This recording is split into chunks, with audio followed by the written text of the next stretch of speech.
Yes mga bandings, first episode natin to tungkol sa love, life, everything. Kasama ko si Jo. Jo, anong life lesson na gusto mo rin share ngayong araw na to? Learn from your mistakes. But ano major mistake? She's Yes, I'm cheeky. actually naka-on the spot na. Nakauna. Nakauna. Meron Ah, na. Yes, Mami Chicky.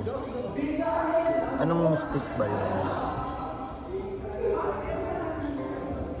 Not to love too much. Do not give everything. Do not give the 100%. Learn how to love something for yourself. Matuto ka magtira para sa sarili.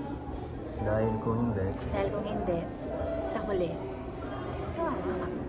Dahil pag binigay mo yung 100% at wala kang tinira sa sarili mo, sa dulo, zero.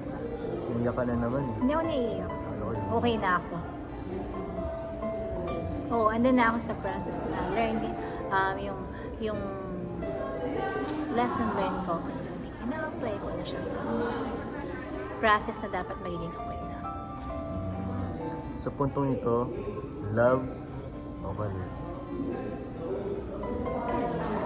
Bakit? I have to. Kasi, aside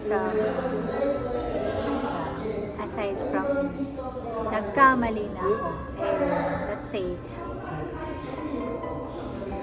may kailangan akong buhayin. Tama, no? Si Yeah. Jo, single mom, Yeah, single mom. pero nag-struggle siya sa kanyang love life itong past. Pero yan, lumalaban. At may halaman kami dito. May halaman nga ako, natatampan ako, pero mas okay yan kaya mo hindi may effectualist. Di ba? Yun lang. So, Jo, kaya mo yan. It's like what I've said, I may not be okay right now, but soon I'll be okay. Thank you. One sense.